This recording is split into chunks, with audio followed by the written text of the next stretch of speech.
Moses, Moses, Moshe, Moshe. Moses answers, Hineni, here I am.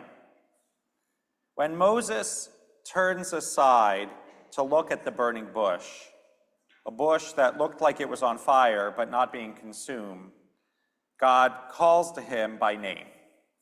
God commands him to go before Pharaoh and say, let my people go. Moses doubts himself. Who am I to go before Pharaoh?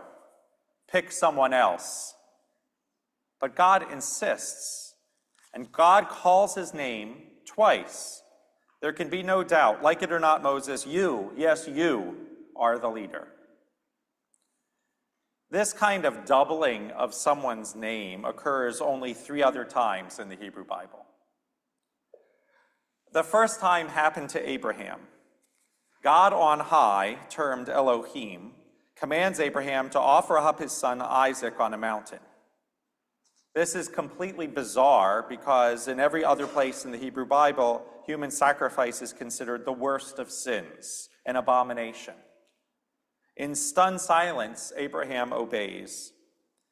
But just as he is about to do it, an angel of Adonai calls and says, Avraham, Avraham, Abraham, Abraham. Abraham answers, Hineni. The voice of Adonai says, do not lay your hand upon the boy. Scholars like Nachmanides note that it is Elohim who commands the sacrifice, but Adonai who stops it. Elohim was a term commonly used by the surrounding peoples, like the word God. Adonai, however, is the Israelites' revolutionary new understanding of the divine.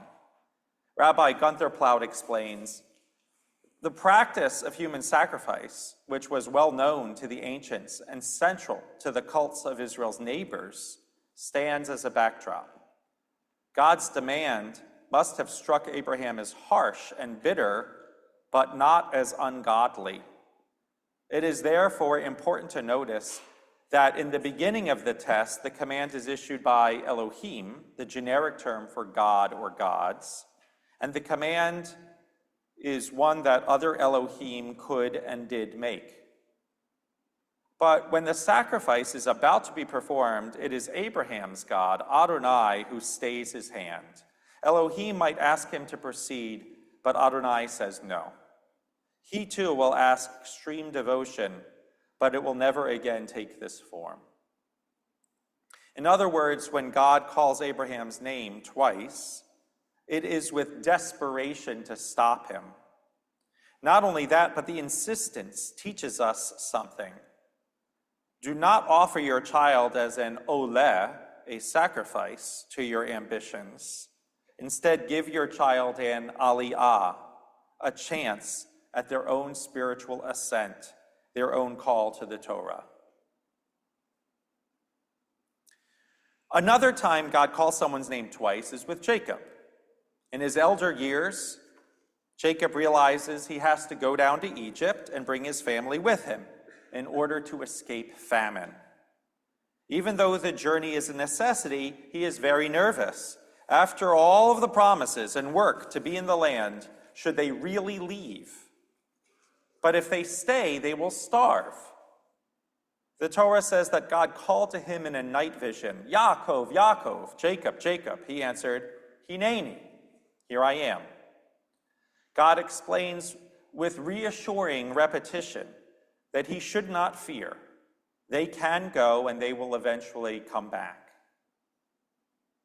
And how many times have we felt panic that this is really bad and we do not like the options in front of us?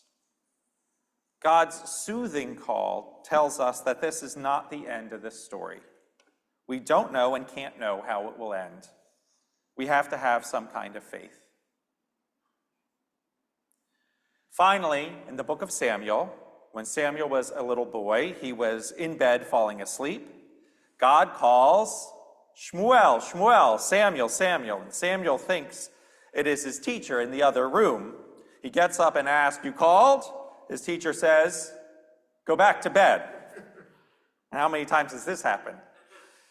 Eventually, the two of them figure out something more is going on. And the Hebrew Bible says, the Eternal came and stood there and called before him, Samuel, Samuel. And Samuel answered, speak, for your servant is listening.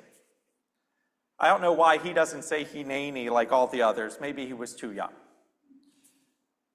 We sometimes forget how hard it is for young people to find their place growing up, to figure out what they feel called to do. Sometimes it takes more than one try at something, and sometimes we adults get in the way. Some of us never exactly find our calling. But like Samuel, we can stop and say, I'm listening. In these 4 instances, God calls someone's name twice. Moses, to prophetic leadership at the burning bush. Abraham, to stop the sacrifice of his child. Jacob, to reassure him. And Samuel, to wake him up. Each one contains a lesson of some kind. Rabbeinu Bachya ben Asher also teaches that the doubling of a name means sometimes it takes a while to absorb a message. Each person's name is called a second time in order to give them a moment to collect their thoughts. After the second mention of their name, they would comprehend what God wanted them to receive. We too often need someone to repeat something for us. Or sometimes we think we understand, but we need to get it on a deeper level. There is one more place where the Torah insistently doubles a word, but it's not for a name.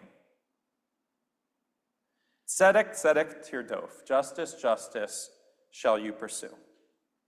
On this Martin Luther King Jr. weekend, it is appropriate we pause and remember God's call of justice. And as I was once taught, maybe the reason the word tzedek is repeated is because God is calling each one of us. Who's going to do something about this unfair world? Maybe you need to fill in your name into that line of Torah. Maybe the person being called is you. Shabbat shalom.